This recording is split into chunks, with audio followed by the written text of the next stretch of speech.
347문입니다. 그러면 우리가 빵의 표시를 통해서 얻는 것이 무엇입니까?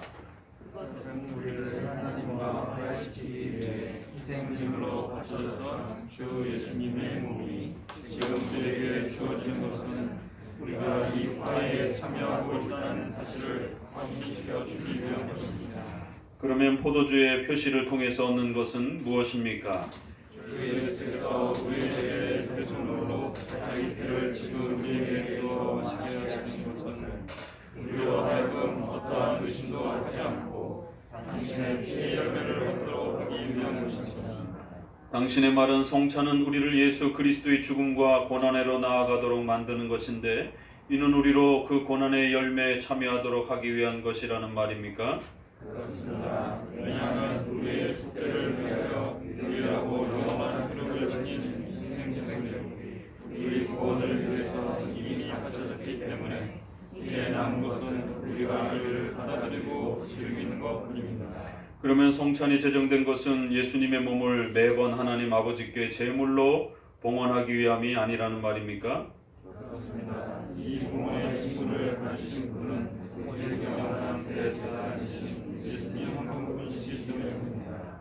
예수님께서 우리에게 명하신 것은 당신 자신의 몸을 봉헌하지 말고 다만 우리를 길을 닦기만 하라고 명하신 것입니다. 성찬의 핵심의 내용들을 이제 차근차근히 계속 또 설명해 가고 있습니다. 지난번은 설교와 성찬의 그 차이를 통해서 성찬의 의미가 무엇인지, 역할이 무엇인지를 좀 더 분명하게 설명을 했습니다. 설교는 우리에게 신앙을 만들어주는, 낳게 하는 중요한 수단이 되고, 성찬은 신앙을 만드는 수단이 아니라 신앙을 강화시키는, 성장시키는, 더욱 증가시키는 그런 역할을 한다라고 이렇게 또 구별하여 말씀을 드렸습니다.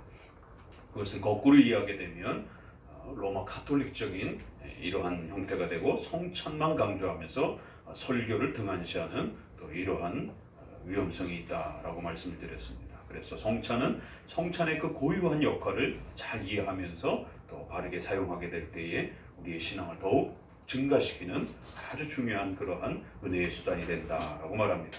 자, 이제 본격적으로 347문부터는 그럼 우리가 성찬의 그 핵심 내용이 과연 무엇이냐?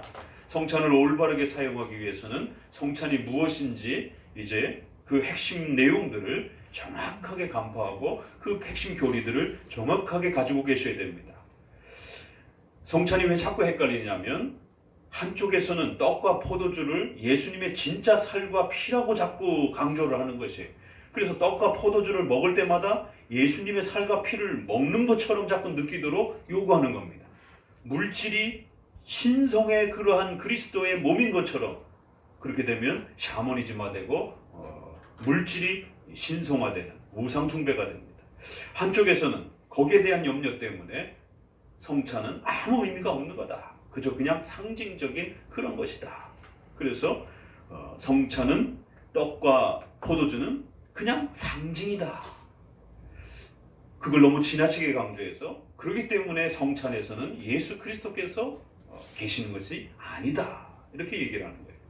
그런데 이제 정통 기독교에서는 이 둘의 반반씩 표현을 갖고 옵니다. 그래서 헷갈리는 것이에요. 양쪽 다를 아예 거부해버리게 되면 훨씬 구별하기가 편한데 이쪽에서의 중요한 표현을 반 가지고 오고 이쪽에서의 중요한 표현을 반을 가지고 옵니다. 자, 이제 성찬의 가장 중요한 핵심은 이 성찬을 통해서 예수 그리스도의 살과 피를 먹고 마시는 것입니다 라고 말을 하는 거지. 우리 정통 기독교는. 자, 이 말을 다시 한번 잘 들어보세요. 성찬을 통해서 우리는 예수 그리스도의 살과 피를 먹고 마시는 것입니다. 그러니까 사람들이 성찬에서 어떻게 예수님의 살을 먹습니까? 우리가 식인종입니까? 그러니까 단지 그냥 믿는 것일 뿐인 겁니다. 자꾸 이렇게 믿음의 상징적 표현으로 이해를 해야지 어떻게 성찬에서 예수님의 살과 피를 먹느냐, 이 표현이 굉장히 거북스러운 겁니다. 그렇지만 이 표현은 굉장히 중요한 표현입니다. 이 표현을 성찬에서 하지 않게 되면 영적 임재설이라고 하는 우리 개혁주의 성찬론이 깨지게 됩니다. 자, 다시 한번 성찬에서는 예수 그리스도의 살과 피를 먹고 마시는 것입니다.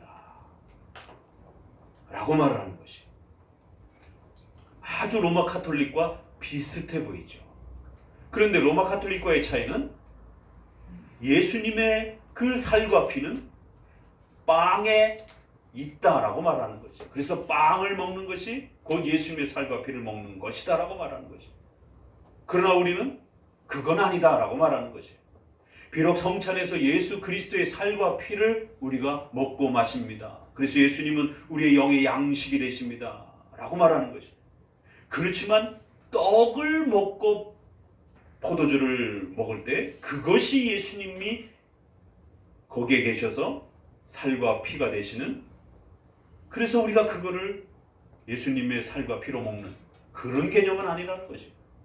분명히 우리는 성찬에서 예수 그리스도의 살과 피를 먹고 마십니다 라고 표현한다는 거죠. 그러나 빵과 포도주가 예수님의 살과 피다 라고 말하지는 않는 것이에요. 이 두 차이가 표현이 분명히 있는 것입니다. 그래서 이쪽으로 돌아서서 그 떡과 포도주는 상징적 요소입니다 라고 말을 하는 거죠. 그러니까 이쪽에서 표현을 반 쓰는 것이고 이쪽에서의 표현의 부분을 반 쓰는 것이죠. 그러니까 우리의 표현을 로마 카톨릭이 반 가져간 것이고 제세례파와 또 오늘날 한국교회 복음주의와 같은 이러한 성찬을 싫어하는 이러한 교회에서 그 상징적 의미를 반 가져간 것이에요. 반밖에 이해를 못한 겁니다. 자, 다시 한번요. 성찬의 핵심은 성찬에서 떡과 포도주를 비록 우리가 상징적 요소로 사용하지만 떡과 포도주는 분명히 상징적 요소라는 것이, 절대로 그 떡과 포도주를 진짜 예수님의 살과 피처럼 그렇게 생각하고 먹거나 그렇게 퍼포먼스를 행하거나 그렇게 성도들에게 어떤 가르침을 주게 되면 큰일 납니다. 그렇게 되면 로마 카톨릭 가르침이 됩니다. 떡과 포도주는 분명히 상징적 도구입니다. 요소입니다. 그러나 성찬에서는 분명히 예수 그리스도의 살과 피를 우리는 먹고 마십니다. 예수님께서 성찬에서 자신의 살과 피를 우리에게 주십니다 라고 말합니다. 그렇기 때문에 우리는 그 예수님의 살과 피를 먹고 마십니다 라고 말할 수 있는 것이에요. 그렇지만 그 떡과 포도주의 그 요소는 상징적 도구입니다. 떡과 포도주는 상징적 도구예요. 그러나 상징적 도구를 사용한다 할지라도 여러분이 성찬에 올바르게 성경적으로 잘 참여하시게 되면 거기에서 예수 그리스도의 살과 피를 먹고 마시는 그리스도와의 하나됨과 연합이 실제로 일어납니다. 로마 카톨릭에서는 예수님께서 성찬에 우리에게 성찬에서 자신의 살과 피를 주십니다. 여기까지는 잘 말했어요. 그런데 그 떡과 포도주가 진짜 예수님의 살과 피입니다. 그러니까 그걸 먹으면 예수님의 살과 피를 우리가 먹는 것입니다. 이렇게 한 번 더 잘못을 한 거죠. 첫 번째는 잘 말했지만, 자, 상징적으로 말하는 쪽에서는 떡과 포도주는 진짜 예수님의 살과 피가 아닙니다. 그렇기 때문에 우리는 식인종이 됩니다. 그래서 떡과 포도주는 반드시 상징적인 요소입니다. 수단입니다. 그건 잘 말했어요. 그러나 그러니까 성찬에서는 예수님이 계시는 게 아닙니다. 그러니까 성찬은 단순한 상징일 뿐입니다. 참여해도 그만 안 해도 그만. 이러면 잘못된 거죠. 성찬에는 분명 예수 그리스도의 살과 피를 우리에게 주시고 우리는 먹고 마시는 것이에요. 이걸 놓친 것이에요. 자, 이게 핵심입니다. 성찬에서는 분명히 예수 그리스도께서 자신의 살과 피를 우리에게 주십니다. 그래서 우리는 먹고 마십니다. 그래서 우리는 영의 양식으로서 그리스도를 취하고 그리스도와 하나가 되는 이 엄청난 기쁨을 누리는 것이. 그래서 성찬에 절대로 빠지거나 게으리하시면 안 됩니다. 성찬에 빠지게 되면 성찬은 우리의 신앙을 증가시키고 강화시키는 거기 때문에 성도들의 신앙이 급격히 메말라갑니다. 한국교회가 부흥하려면 반드시 성찬을 회복해야 됩니다. 성찬이 망가지고 성찬을 잃어버린 상태에서 교회는 부흥하지 않습니다. 그것이 하나님이 교회를 세워가는 원리예요. 강의 설교를 중심으로 한 예배, 성찬을 중심으로 한 교회의 성례, 이 두 개가 바로 하나님의 교회를 세워가는 원리입니다. 근데 지금 한국 교회는 반쪽짜리 교회가 돼버렸어요. 성찬을 잃어버린 그런 교회가 됐습니다. 종교개혁자들은 성찬을 회복하기 위해 목숨을 걸고 마지막까지 개혁한 것이 성찬이었던 것입니다. 자, 성찬에서는 예수 그리스도께서 자신의 살과 피를 우리에게 주십니다. 그래서 우리는 진짜로 실제로 예수님의 살과 피를 먹고 마십니다. 그러나 떡과 포도주를 진짜 예수님의 살처럼 그렇게 생각하면서 참여하면 안 됩니다. 그건 상징적 도구입니다. 그래서 떡과 포도주라고 하는 요소, 도구는 분명히 우리가 상징적인 것이에요. 그걸 들고 어떻게 그것이 예수님의 살이다 라고 말할 수 있겠습니까? 그건 어린아이도 웃을 일이죠. 그게 우리 입으로 들어갈 때 그게 떡이지, 그게 어떻게 예수님의 살입니까?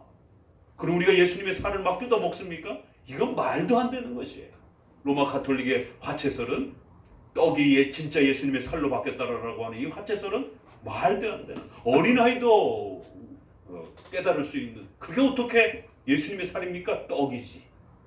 내 입엔 떡인데 왜 자꾸 신부들은 그걸 예수님의 살이다라고 그러지? 마치 벌거벗은 임금님처럼 옷을 입었다고 자꾸 우기는 거예요. 사기꾼들이 그렇게 임금님을 속여가지고 홀딱 벗겨놓고 최고급 옷을 입었다라고, 눈에 보이진 않지만 최고급 옷을 입었다라고 자꾸 우기는 거예요. 어린아이가 임금님이 벌거벗었는데 왜 자꾸 옷을 입고 있다 그러지? 이런 일이 벌어지는 것이. 어린아이는 정확하게 자기가 보고 느끼는 대로 표현하잖아. 아니, 옷도 안 입었고 벌거벗었는데 왜 자꾸 옷을 입었다 그러지? 사람들은, 어른들이야 왕이 무서우니까 거짓말을 하는 것이죠. 성찬에서 아이가 저건 떡인데 왜 자꾸 어른들은, 신부들은 저걸 자꾸 예수님의 살이다 그러지? 내 입엔 떡인데?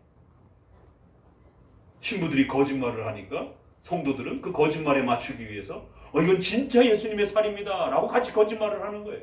아이들은 내 입에 이건 분명히 떡인데, 이건 빵인데, 이런 일이 벌어지는 것이에요. 그래서 떡과 포도주는 상징적 요소입니다.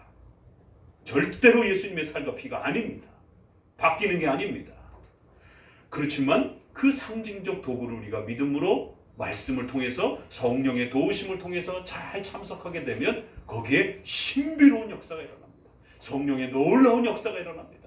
우리의 믿음을 사용하셔서 하나님의 말씀을 따라서 그 성례전이 집행이 되게 되면 예수 그리스도의 살과 피를 먹고 마시며 우리와 그리스도가 하나 되는, 그리스도께서 우리의 머리가 되시고 우리는 그리스도의 지체가 되고 그리스도는 우리의 신랑 되시는 그런 연합의 하나됨의 기쁨이 분명히 성찬에서 일어납니다. 이 차이를 잘 구별하셔야 돼요. 자, 그러면 이제 이 제네바 교리문답이 이 신비로움을 어떻게 표현하는가 보세요. 그러면 우리는 빵의 표시를 통해서 도대체 얻는 게 뭡니까? 왜 그럼 우리가 성찬에 참여해야 됩니까? 그것은 우리를 하나님과 화해시키기 위한 희생제물로 바쳐졌던 주 예수 그리스도, 우리를 위하여 십자가에 죽으시고 부활하신 바로 구원자 되신 그 그리스도의 몸이, 잘 보세요. 어떻게 기가 막히게 표현하는가? 그리스도의 몸이 지금 우리에게 주어지는 것입니다. 성찬에서 바로 우리를 위하여 구원하여 주신 그 예수 그리스도의 몸이 지금 우리에게 주어지는 것입니다. 그래서 우리가 이 화해에 참여하고 있다는 놀라운 구원의 기쁨을 누리게 됩니다.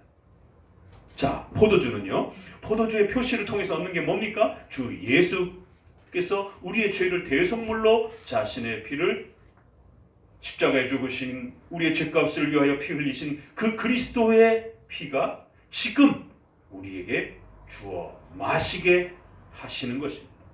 성찬에서 예수 그리스도의 피를 우리에게 주어 마시게 하시는 것입니다. 지금 우리에게 주시는 것입니다. 우리로 하여금 어떤 의심도 하지 아니하고 당신의 피의 그 열매를 얻고 누리도록 그리하여 구원의 그 풍성함들을 누리게 하신 것입니다. 떡에서도 예수 그리스도께서 지금 우리에게 자신의 몸을 주시는 것입니다. 포도주에서도요, 바로 포도주는 비록 상징적 도구일지라도 그 도구를 통해서 우리는 예수 그리스도께서 자신의 피를 주시는 것을 바로 그 성찬을 통해서 누리게 된다라는 거예요. 놀랍죠? 바로 이 부분을 가르치고 싶어 하는 겁니다. 그래서 349문에서는 당신의 말은 성찬은 우리를 예수 그리스도의 죽음과 고난으로 나아가도록 만드는 것인데 그 예수님의 피 흘리심의 그 구원의 은혜에 더 풍성함을 맛보게 하는 것인데 그런 뜻이죠. 이는 우리로 그 고난의 열매에 참여하도록 하기 위한 것입니까? 네, 그렇습니다. 바로 성찬은 우리 주님이 우리의 구원자시고 우리의 죄값을 모두 다 없애주시고 우리가 의로운 자가 되었다라고 하는 이 놀라운 하나님의 자녀요 백성이 되었다라고 하는 구원의 이 풍성함들을 맛보고 참여하게 하는 그런 은혜 수단이라는 거예요. 그래서 이미 바쳐졌던 바로 그 거룩한 희생을 구원의 그 은혜들을 이제 이 성찬을 통해서 우리는 더욱 풍성하게 받아들이고 즐기는 것이다라는 거예요. 왜요? 350문에 이거를 로마 가톨릭이 자꾸만 화채설 떡과 포도주가 진짜 예수님의 살과 피라라고 그런 식으로 가르치기 때문에 그거는 아니다라는 거예요. 이미 예수님의 살과 피는 십자가에서 이미 다 희생당하셨고 단 한 번으로 그렇게 죽임을 당하셨기 때문에 신부가 제사장이 되어서 다시 또 진짜 예수님의 살과 피를 죽이고 피 흘릴 필요가 없다라는 거예요. 그렇게 되면 제사가 돼버린다라는 거예요. 그래서 로마 가톨릭에 이렇게 마치 봉헌하듯이 다시 제물로 바치듯이 진짜 예수님의 살과 피처럼 이렇게 말하는 화채설은 이건 잘못된 것이다라는 거예요. 그렇게 되면 매번 성찬식 때마다 예수님이 또 죽으셔야 되고 또 피를 흘려야 된다라는 거예요. 예수님이 십자가에 죽으시고 피 흘린 그 진짜 살과 피는 단 한 번만 그렇게 죽으시고 피 흘리면 된다라는 거예요. 그렇기 때문에 이제는 예수님이 십자가에 죽으시고 피 흘리신 그 위대한 구원의 은혜를 이제 우리는 받기만 하면 되는 것이에요. 누리기만 하면 되는 것이, 즐기기만 하면 되는 것이지 로마 가톨릭처럼 마치 예수님의 살과 피가 그 성찬을 통해서 또다시 바쳐지는 것처럼 봉헌하는 것처럼 희생 제물로 바쳐지는 것처럼 제사처럼 이렇게 접근하면 큰일 난다는 것입니다. 오직 우리는 이미 단 한 번 십자가에 죽으시고 부활하신 그 예수 그리스도의 은혜를 성찬을 통해서 비록 떡과 포도주는 상징적 도구로 사용한다 할지라도 그곳에 임하셔서 우리와 하나 되고 연합하시는 그리스도의 그 놀라운 실제적인 연합의 은혜를 우리는 이제 마음껏 누리고 즐기면 된다는 것이 아주 성찬의 핵심입니다. 이것이. 그래서 로마 가톨릭과 어느 부분에서 다르고 제세례파와 어느 부분이 다른지 이 부분을 정확하게 개념을 가지고 있어야 여러분이 성찬에 참여할 때 떡과 포도주는 상징적 도구로서 쳐다보는 것이에요. 여러분의 입을 타고 내려올 때 그걸 진짜 예수님의 살과 피처럼 그렇게 생각하게 되면 로마 가톨릭의 화채 개념으로 여러분이 참여하는 겁니다. 이건 아무것도 아니야. 그냥 예수님이 2000년 전에 돌아가신 그 십자가를 그냥 막 떠올리게 해주는 그런 상징적인 그런 의미뿐이야. 그러면 여러분은 성찬에서 아무 은혜도 못 누리게 됩니다. 한국교회는 90% 이상이 다 상징설로 지금 성찬을 참여합니다. 그래서 1년에 겨우 2번 할까 말까 할 정도로 아무 의미가 없기 때문에. 그러나 성찬은 아주 중요한 것이고 지난 500년 동안 정통 기독교는 매주 또 한 달에 한 번, 2달에 한 번 그래서 성도들에게 더 자주 성찬의 이 풍요로움을 맛보도록 그렇게 요구하고 교회법에 그렇게 규정했던 것입니다.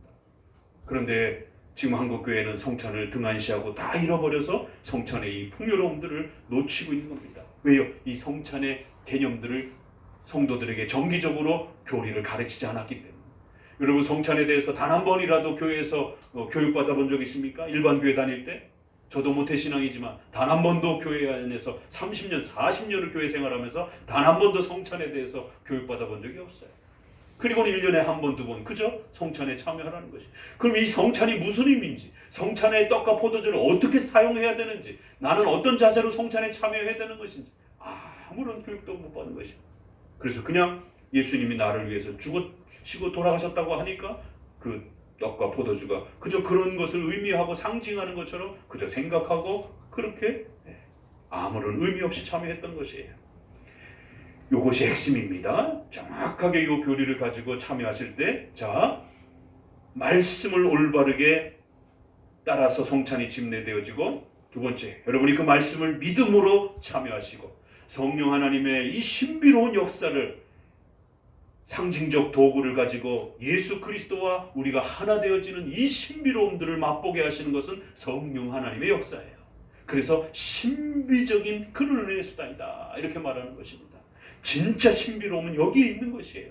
막 땅바닥에 쓰러지고 뭐 금리빨이 바뀌고 무슨 뭐 신비 체험을 하고 이게 신비가 아니라 이 성찬에서 그리스도의 풍요로움을 맛보는 것이 진짜 신비인 것입니다. 말씀과 믿음과 성령의 은혜를 통해서 마지막 예수 그리스도를 이 성찬에서 맛보게 되는 거예요. 네 가지 말씀, 믿음, 성령의 도우심 그리고 예수 그리스도를 만나는 것이 이 네 가지가 성찬의 가장 중요한 영적 임재설이라고 하는 정통 개혁파, 정통 장로교회의 성찬론임을 명심하셔야 돼요. 이게 결론입니다. 그래서 오늘 아주 중요한 핵심이 성찬